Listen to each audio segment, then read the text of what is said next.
Hello बच्चों, कैसे हैं आप। आशा करता हूं कि आपको पिछला लेसन अच्छा लगा होगा और अगर कोई डाउट है तो कमेंट सेक्शन में आप मुझे कमेंट करके पूछ सकते हैं। चलिए फिलहाल हम बढ़ते हैं आगे। तो ये है आपकी नेक्स्ट एक्सरसाइज और यहाँ पर जो क्वेश्चंस दे रखे हैं आप देख सकते हैं। ये बेसिकली दो कैटेगरी में डिवाइड किए जा सकते हैं या दो टाइप में इनको हम डिवाइड कर सकते हैं। पहला तो है नंबर लाइन पर दिए गए रैशनल नंबर को रिप्रेजेंट करना और दूसरा है दिए गए रैशनल नंबर या इंटीजर्स के बीच में रैशनल नंबर फाइंड करना। फॉर एग्जांपल यहाँ पर दिया है कि -2/5 एंड 1/2 के बीच में 10 रैशनल नंबर आपको फाइंड करने हैं। तो दो तरीके के क्वेश्चंस आपसे पूछे जाते हैं। इसी में इसे थोड़ा सा मॉडिफाई करें तो यहाँ पर इस तरह के क्वेश्चन पूछे जाते हैं कि 2 से छोटे 5 रैशनल नंबर निकालिए या -2 से बड़े 5 रैशनल नंबर निकालिए। तो यानी कि रैशनल नंबर फाइंड करना और रैशनल नंबर को नंबर लाइन पर रिप्रेजेंट करना, ये दो तरह के क्वेश्चंस आपसे पूछे जाते हैं। तो चलिए पहले थोड़ी सी थ्योरी देख लेते हैं कि नंबर लाइन पर नंबर्स को रिप्रेजेंट करने के पीछे क्या लॉजिक है। सो रिप्रेजेंटेशन ऑफ रैशनल नंबर और नंबर लाइन को समझने के लिए हम देखते हैं कि नंबर लाइन पर किसी भी नंबर को किस तरीके से रिप्रेजेंट किया जाता है। तो ये है हमारी नंबर लाइन, इसमें बीच में 0 होता है और इस साइड पॉजिटिव नंबर्स होते हैं, यानी कि राइट हैंड साइड पर पॉजिटिव नंबर्स होते हैं और लेफ्ट हैंड साइड पर नेगेटिव नंबर्स होते हैं। और इस तरीके से ये नंबर लाइन दोनों साइड आगे इनफाइनाइट तक जाती है। अब यहाँ एक चीज और ध्यान देने की है, अगर इस नंबर लाइन के किसी भी पॉइंट से दाईं तरफ आप चलेंगे तो आपको बड़े नंबर्स मिलेंगे। फॉर एग्जाम्पल आप यहां खड़े हैं यानी नंबर 1 पर, इस पॉइंट ए पर, तो अगर आप राइट हैंड साइड में चलेंगे तो आपको सारे नंबर्स इससे बड़े मिलते जाएंगे। वहीं पर अगर आप मान लीजिए यहीं पर खड़े हैं और यहां से लेफ्ट हैंड साइड यानी कि बाईं साइड चलते हैं तब आपको सारे के सारे छोटे नंबर्स मिलते जाते हैं। तो जी हाँ, -3 जो है वो -2 से छोटा होता है। ठीक है, इस बात को आप ध्यान रखिए। नंबर जितना ज्यादा नेगेटिव होता जाएगा उतना ही वो छोटा होता जाएगा, ये बात हमेशा आप ध्यान रखिएगा। तो पॉजिटिव नंबर बड़ा होता है, नेगेटिव नंबर छोटा होता है। तो अगर हम नेचुरल नंबर को रिप्रेजेंट करने की बात करें तो आप जानते हैं कि नेचुरल नंबर होते हैं 1, 2, 3 एंड सो ऑन, सारे पॉजिटिव नंबर्स जो कि 1 या 1 से बड़े होते हैं। तो यहां से लेकर इस डायरेक्शन में जाने वाले सारे नंबर्स आपके नेचुरल नंबर हो गए। इसी तरीके से अगर होल नंबर्स की बात करें तो होल नंबर्स में 0, 1, 2 एंड अदर पॉजिटिव नंबर्स, तो होल नंबर्स यहां से स्टार्ट होंगे। ठीक, तो 2 की बात करें तो 2 एक नेचुरल नंबर भी है, होल नंबर भी है। सो अगर रिप्रेजेंट करना है 2 कहाँ है तो ये 2 हो गया, ये हमारा रिप्रेजेंटेशन हो गया कि ये 2 यहां पर नंबर लाइन पर इस जगह पर है। ये होता है रिप्रेजेंटेशन। इंटीजर्स की बात करें तो इंटीजर आप जानते ही हैं कि होल नंबर्स के साथ साथ उनका नेगेटिव वर्जन भी अगर हम ले लें तो उसे हम इंटीजर कहते हैं, यानी कि उसमें नेगेटिव नंबर्स भी आते हैं। For example -2, -1, 0, 1, 2 and so on. ठीक, तो इंटीजर्स की बात करें रिप्रेजेंटेशन की तो इंटीजर्स यहां से लेकर दोनों साइड में जाते हैं, ये हो गए इंटीजर्स, दोनों साइड में इनको रिप्रेजेंट किया जा सकता है। लेकिन इनके साथ एक खास बात है, क्या अगर आपसे पूछा जाए 1 और 3 के बीच में कितने नंबर्स हैं या कहिए कितने होल नंबर्स हैं या कितने इंटीजर्स हैं, तो आप कहेंगे कि एक ही इंटीजर है और उसका नाम है 2। अगर आपसे कहा जाए कि 1 और 7 के बीच में कितने इंटीजर्स हैं तो आप जानते हैं कि ये हैं 2, 3, 4, 5 और 6, यानी कि ये 5 इंटीजर्स हैं जो कि 1 और 7 के बीच में आते हैं। ठीक है, यही होल नंबर भी कह सकते हैं आप इसे, क्योंकि तीनों ही ग्रुप में ऑलमोस्ट एक जैसे नंबर्स हैं। तो इंटीजर हो, होल नंबर हो या नेचुरल नंबर हो, 2 पॉइंट्स के बीच में इनकी संख्या हमेशा निश्चित होती है। 2 पॉइंट्स का मतलब 2 ऐसे नंबर जो इस ग्रुप में आते हैं। तो कोई भी आप इंटीजर ले लीजिए, -3 से लेकर +1 के बीच में कितने नंबर्स हैं, कितने इंटीजर्स हैं, तो 1, 2, 3 हैं। 3 से अब ये 4 नहीं हो सकते, है ना, क्योंकि ये निश्चित है। लेकिन जब बात आती है रैशनल नंबर्स की, तो रैशनल नंबर्स जो होते हैं वो किन्हीं भी दो नंबर के बीच में इनफाइनाइट हो सकते हैं। कैसे? तो देखिए, ये एक रैशनल नंबर है 1/3 एंड 4/3, ठीक है। और आप जानते हैं कि इनके बीच में जो रैशनल नंबर हैं वो कितने हुए, एक तो हुआ 2/3, एक हुआ 3/3। ऐसे देखा जाए तो सिर्फ दो ही रैशनल नंबर हुए जो इनके बीच में आते हैं। लेकिन अगर हम ऐसा करें कि दोनों साइड ऊपर और नीचे 10 का मल्टीप्लाई कर दें, जो कि हम कर सकते हैं, क्योंकि 10 divided by 30 is also equal to 1/3, यानी कि नंबर तो वही है, बस रिप्रेजेंटेशन चेंज किया। तो हमने क्या किया, 10/10 का मल्टीप्लाई, यानी ये काम किया, और ये हम कर सकते हैं, है ना। एक ही नंबर का ऊपर और नीचे मल्टीप्लाई किया जा सकता है, तो हम इन दोनों नंबर में कर देते हैं। तो ये अब अगर देखें तो इनके बीच में कितने नंबर हो गए, तो देखिए 11/30, 12/30 एंड सो ऑन, 39/30 एंड 40/30।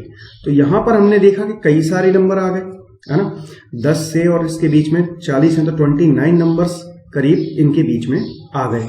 अभी हमने देखा कि दो नंबर बीच में थे, फिर हमने देखा एक अलग तरीके से रिप्रेजेंट किया, तो हमें मिल गए 29 नंबर्स। उसके बाद अगर हम एक एक जीरो और बढ़ा देते हैं, ऐसा कर दें तो फिर नंबरों की संख्या हो जाएगी 299, क्योंकि 101 300, 102 300 ये भी रैशनल नंबर होंगे। तो इस तरीके से हम देखेंगे किन्हीं भी दो नंबर के बीच में हम जितने चाहें उतने रैशनल नंबर्स निकाल सकते हैं। तो ये इनको निकालने का तरीका हुआ, और इसी तरीके से हम इन्हें रिप्रेजेंट भी कर सकते हैं। नंबर लाइन पर रैशनल नंबर्स को रिप्रेजेंट करने से पहले हम देख लेते हैं कि रैशनल नंबर जब हम लिखते हैं तो इसका मीनिंग क्या होता है। तो सपोज कीजिए आपके पास रैशनल नंबर है 1/3, तो इसका क्या मतलब है, एक का यानी 1 का तीसरा हिस्सा, ये इसका मतलब होता है। 1/3 हम इसको पढ़ते हैं, यानी एक का तीसरा हिस्सा, जिसका मतलब होता है, सपोज करो ये नंबर लाइन का हम एक छोटा सा पार्ट लेते हैं, ये वाला, ठीक है। तो यहां पर है 0 और यहां पर है 1, तो तीसरे हिस्से का मतलब हुआ कि हमने एक को, ये क्या है, ये लेंथ है 1, ये लेंथ हो गई आपकी 1, क्योंकि ये 0 है ये 1 है, तो इस लेंथ को हम कहेंगे 1, ठीक है। तो 1 यूनिट की जो ये लेंथ है, इसको हमने 3 पार्ट्स में डिवाइड किया, इक्वल पार्ट्स, तो ये हो गए। अब हर एक पार्ट की जो लंबाई है वो है 1/3, यानी ये जो लेंथ है वो है 1/3। क्यों? क्योंकि ये लेंथ अगर 3 बार जोड़ी जाए तो ये 1 बन जाता है, यानी कि 1 + 1/3 + 1/3 + 1/3 अगर हम करें तो क्या मिलेगा हमें, 3/3 विच इज इक्वल टू 1। तो इस वजह से हम लोग इसे कहते हैं 1/3, यानी तीसरा हिस्सा इस लेंथ का। तो ये कितना हुआ, 1/3 के 2 हिस्से, यानी 1/3 मल्टीप्लाइड बाई 2, 1/3 मल्टीप्लाइड बाई 2 यानी कि 2/3। तो यहाँ इसका मतलब हुआ कि इसे हम हिंदी में कहते हैं 2/3, इंग्लिश में कहते हैं 2/3, यानी तिहाई हिस्से 2 बार, है ना।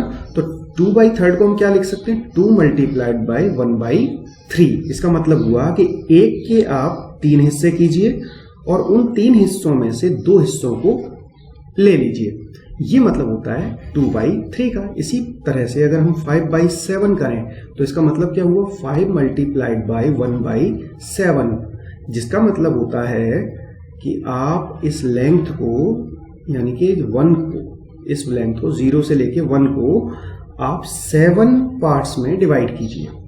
तो 7 पार्ट्स में डिवाइड करेंगे तो क्या मिलेगा, 1 2 3 4 5 6 और ये 7। तो ये 7 इक्वल पार्ट्स में हमने इस लेंथ को डिवाइड किया।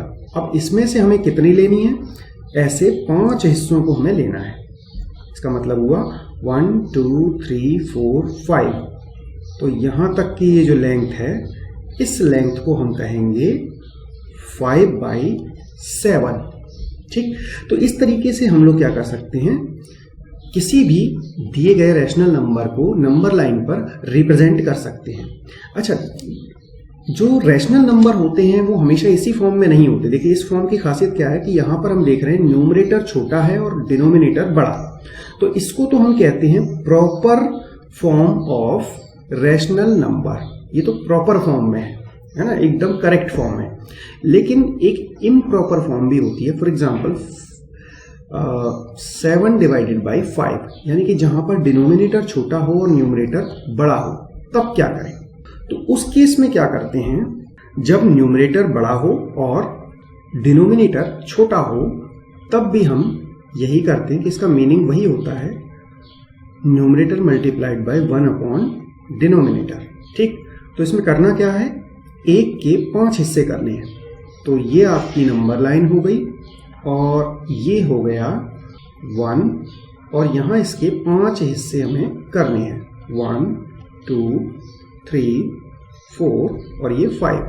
ठीक है, तो 0 से लेके 1 के बीच में हमने 5 हिस्से यहां पर कर दिए। लेकिन हमें कितने चाहिए ऐसे, यानी इस लेंथ के कुल 7 हिस्से चाहिए, 7 पार्ट्स हमें चाहिए। तो 7 पार्ट्स तो यहाँ है नहीं, इनके बीच में तो सिर्फ 5 हिस्से हैं, तो बाकी 2 कहाँ से आएंगे?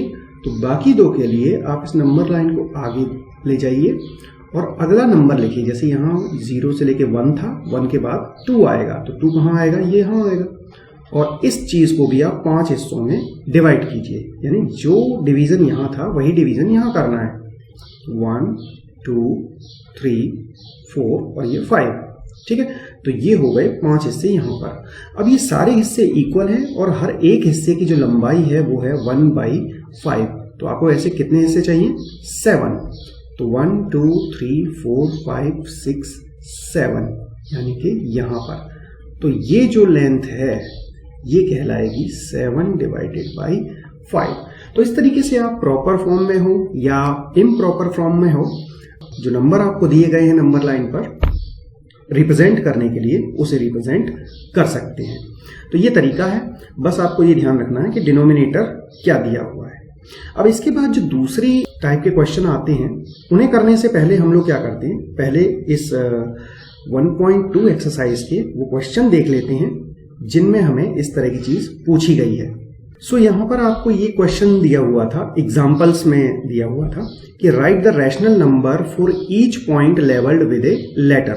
यहाँ पर ये जो नंबर लाइन आपको दे रखी है, यहाँ पर जो लेटर्स लिखे हैं उस जगह पर जो रैशनल नंबर आएगा वो आप यहाँ पर लिखिए। तो बड़ा आसान है, देखिए आप 0/5, ये 2/5, 3/5, तो ये कितना होगा 1/5। तो a की वैल्यू हो गई 1/5। उसके बाद 4/5, 5/5, 6/5। और 5/5 को आप क्या लिख सकते हैं, इसको लिख सकते हैं 1। 5/5 इज इक्वल टू 1। ठीक, फिर 6/5, 7/5, 8/5, 9/5, then 10, 11, 12/5। ठीक है, तो इस तरीके से यहाँ पैटर्न देखकर ही आपको समझ में आ गया होगा, बस ये चीज अंडरस्टैंडिंग के लिए है। इसी तरीके से यहाँ देखें तो यहाँ क्या दिया, 12/6, -12/6। अब -12/6 का मतलब क्या होता है, -2। 12/6 इज इक्वल टू 2, तो -2 इस पॉइंट का नाम होगा। लेकिन हमसे क्या पूछा है, जे का नाम। तो जे क्या है, तो आपको देखना पड़ेगा कि ये एक की लेंथ कितनी है, उतना ही आप माइनस करते जाइए। देखिए ये -10/6, ये -9/6, यानी कि ये एक जो हिस्सा है वो कितना है, 1/6। तो 12 से 1 कम करेंगे तो क्या आया, 11। तो -11/6, -10/6, -9/6, माइनस आई की वैल्यू हुई -8/6, -7/6, फिर आ गया ये -6/6। अब -6/6 को क्या लिख सकते हैं, -1। इसी तरीके से यहां पर ये हो गया -5/6, देन -4/6, -3/6, और ये हो गया -2/6। ठीक है, तो ये है, बस एक नई स्केल आपको जनरेट करनी होती है, जैसा क्वेश्चन आपसे पूछा गया है उसके हिसाब से। सो यहां पर यही पूछा गया है। देखिए पहला क्वेश्चन 7/4, यानी क्या करना है, 7 मल्टीप्लाइड बाय 1/4, इसको नंबर लाइन पर रिप्रेजेंट करना है। तो नंबर लाइन बनाइए और 0 से 1 के बीच का जो इंटरवल है उसे 4 हिस्सों में डिवाइड कीजिए। 1 से 2 के बीच का जो हिस्सा है उसे भी 4 हिस्सों में डिवाइड कीजिए और उसमें से 7 हिस्से ले लीजिए। ठीक, इसी तरीके से -5/6, तो यहां पर भी क्या करना है, 0 से लेके नेगेटिव साइड में जाएगा, है ना। -5/6 को हम करके दिखाते हैं। सपोज ये आपकी नंबर लाइन है, -5/6 आपको यहां पर रिप्रेजेंट करना है। तो आपको करना क्या होगा, 0 से लेके -1 के हिस्से को 6 भागों में डिवाइड करना होगा। तो यहां पर 6 बराबर भाग करें, 1 2 3 4 5 6, 1 2 3 4 5 6, ये 6 बराबर भाग हो गए। इसको हम ये लिख सकते हैं ना, 5 × 1/6 माइनस का, तो -1 को 6 हिस्सों में डिवाइड किया और ऐसे 5 हिस्से हमने ले लिए। तो 5 हिस्से हम लेंगे तो कितना बनेगा, ये बना 1 2 3 4 5, यानी कि यहां पर। तो ये जो पॉइंट है ये है आपका -5/6। इस तरीके से आप नंबर लाइन पर रिप्रेजेंट कर सकते हैं। नेक्स्ट क्वेश्चन देखिए, represent this number on number line. तो अगेन क्या करना है आपको, ये भी नेगेटिव नंबर्स हैं, तो नंबर लाइन के नेगेटिव साइड यानी कि लेफ्ट हैंड साइड पर आपको चलना है। और क्या करना है, डिवाइड बाई 11 है, तो आप इसको क्या लिख सकते हैं, 2 × -1/11, यानी जो अभी अभी हमने किया वही हमें करना है। तो -2/11, -5/11 एंड -9/11। तो करना क्या है, आप इनको ये लिख सकते हैं, 2 × -1/11 एंड इसको लिख सकते हैं 5 × -1/11 एंड दिस इज 9 × -1/11। यानी करना क्या है आपको कि -1 को 11 हिस्सों में डिवाइड करना है। ठीक, तो बड़ा इजी है। ये रहा 0 और यहां से नेगेटिव साइड हो गई ये, यहां मान लेते हैं -1 है और इसको 11 हिस्सों में हमने डिवाइड किया। सो 1 2 3 4 5 6 7 8 9 10। तो ये हो गए 11 हिस्से, 1 2 3 4 5 6 7 8 9 10 11। ठीक है, तो ये 11 हिस्से हो गए। अब इसमें से हमें कितने चाहिए, पहला पॉइंट है -2/11 यानी कि 2 हिस्से, तो ये हो गया हमारा यहां पर -2/11। अगेन -5/11, तो ये 3 4 और ये 5, तो ये हो गया आपका -5/11 इस जगह पर। फिर 9, तो ये 6 7 8 9, ये हो गया आपका -9/11। तो इतना आसान है ये रिप्रेजेंटेशन, आप इस तरीके से कर सकते हैं। आगे देखें, right 5 rational number smaller than and this. तो ये जो क्वेश्चंस हैं ये हैं दिए गए 2 नंबर्स के बीच में रैशनल नंबर फाइंड करने के। इसके बारे में हम नेक्स्ट लेसन में बात करते हैं। अगर आपको वीडियो पसंद आया तो प्लीज इसे लाइक कीजिए, अपने दोस्तों में शेयर कीजिए और चैनल को सब्सक्राइब कीजिए। और अगर आपने ये सब कर लिया है तो मेरी तरफ से बहुत बहुत धन्यवाद। Thank you.